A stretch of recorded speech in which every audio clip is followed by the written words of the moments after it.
Modern harvesting machines and how they work. In the last few decades, agriculture has undergone a complete change. Today, farming is practiced on a much larger scale than it was back then, and modern farming methods are being put to use. Since harvesting is a time-consuming process, new approaches to this age-old problem are urgently needed. Modern harvesting machines have been developed to lessen the need for human laborers. So, do you want to know everything there is to know about these harvesting machines? If yes, then Harvesting and Technique is here for you. Here are some of the modern harvesting machines and their working. Number 1. Potato Harvester. Because the potato grows below the surface of the soil, harvesting it is not only labor-intensive, but also fraught with peril due to the presence of a wide variety of insects that are not visible to the naked eye and which are native to the soil. A potato harvester has a shear where the blade touches the potatoes in the soil. As the harvester advances into the crop, potatoes with soil will flow over the top of the shear and into a web, a moving belt composed of evenly spaced steel bars.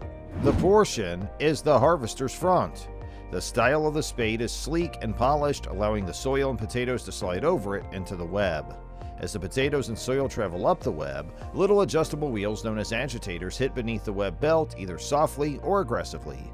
This agitation rattles the loose soil on the web, causing it to fall through the bars and onto the ground, leaving only the potatoes. When potatoes reach the top of the first separation web, a series of downward pointing, weighted metal bars are typically present. These bars, known as home fingers, drive potato tops onto a rubber-coated home roller that rotates in the opposite direction of the main web roller. This causes the harvest to be withdrawn from the harvester and placed onto the ground. After the initial main web, there is typically a second, smaller web or a separator unit for removing resistant soil and stones from the potatoes. Dolman rollers are rubber-coated rollers with spiral designs that rotate toward one another, effective at removing a large quantity of soil, stones, and vegetation. After the second web or separator unit, either the potatoes will be moved off the harvester or they will pass over a staffed picking table. This picking table is a web with closely spaced bars that move gently, allowing individuals to remove any further soil clods, grass, stones, or damaged potatoes from the harvest. There are numerous configurations of webs, separator kinds, picking tables, and unmanned potato harvesters. They normally have only two options for crop unloading, with or without a bunker.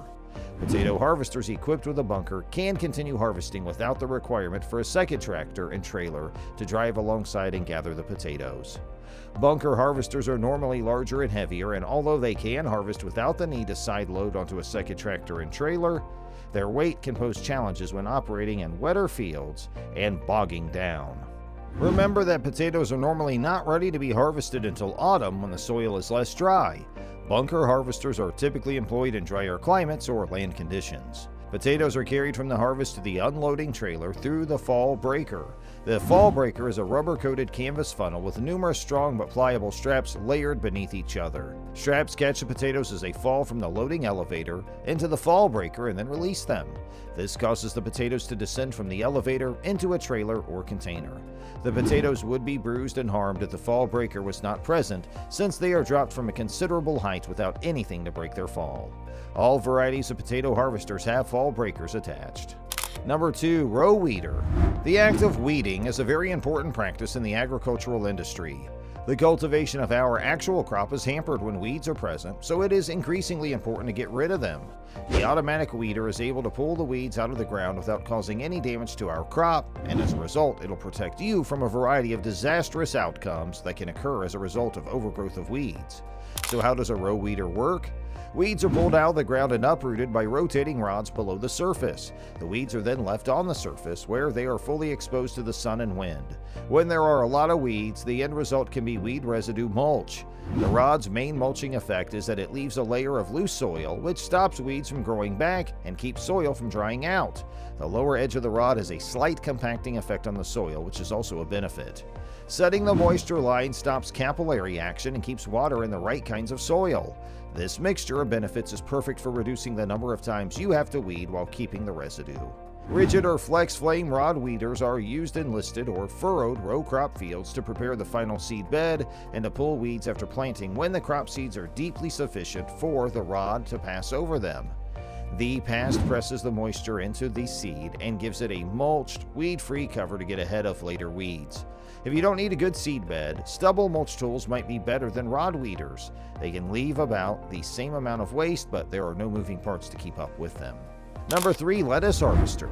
The cutting-edge robotic lettuce harvester is incredibly helpful for removing crop residues and leaves that are left on the ground. By doing so, a significant amount of time and effort will be saved. The scattered residual is extremely challenging to collect by hand, and as a result, the utilization of such machines is of great benefit. The lettuce harvester has a blade that moves quickly from left to right, cutting the heads of lettuce with care and accuracy. The latest generation of electronic proportional sensors, which are controlled by the PLC card, make it possible for the machine to keep the level and cutting point set by the operator while following the ground. With this level of accuracy and technology, salads can be picked from beds or soils that have been covered with mulch. After the salad heads are cut, they are moved by a belt with rubber nails to the top of the machine, where the product will be checked, cleaned, and packed. There is a new accessory to make it easier to pick lettuce that are heavy around, like the iceberg.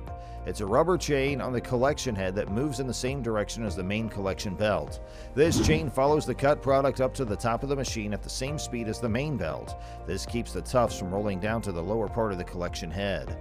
When the cut salad gets to the top of the machine, it can go in one of two directions. Using a hydraulic belt, it can be sent to a side trailer where it is put in containers and then managed in the warehouse. The process of setting up the equipment as a place to clean is next. A team of 6 to 8 people puts the product on an investigation belt and cleans it, leaving the dirt and broken heads on the belt. A hopper at the end of the belt and a hole in the main platform allows the dirt and broken heads to fall to the ground. The clean products put into boxes by the operator, and a hydraulic belt moves the boxes to the back. Here, the pallets put together right on the back of the forklift, and when it's done, it'll be unloaded on the ground. At the end of the collection method, you'll have a clean product that's ready to sell. The dirt will stay in the field, so it doesn't have to be taken to the company's warehouses. Overall, previously mentioned machines are very cutting edge, and they represent the future of agriculture in this country. Additionally, expansion at the level of the individual will result in expansion at the level of our nation's economy. In addition to these particular machines, there are quite a few other machines available for use in harvesting. When these machines are used, the enormous amount of labor that is normally required to carry out harvesting operations will be significantly cut down. As a result, anyone who wants to increase their productivity should absolutely go with more contemporary and technically advanced machines. That's all for today. Hey, we hope you enjoyed our video for today. If you did, please make sure you leave us a like and share it with all your friends and family and anyone that may be interested in harvesting and technique. We have a lot of great information and entertainment in this channel for you, so make sure you subscribe to our YouTube channel and you'll see more of our incredible videos. Don't forget to press that bell icon on your way out the door so you are the first one to know when we have a new update. You'll always be notified right away. Thanks for spending time out of your busy day to hang out with us today, and we'll look forward to doing it again soon. Hey, we'll catch up with you next time. Have a great day.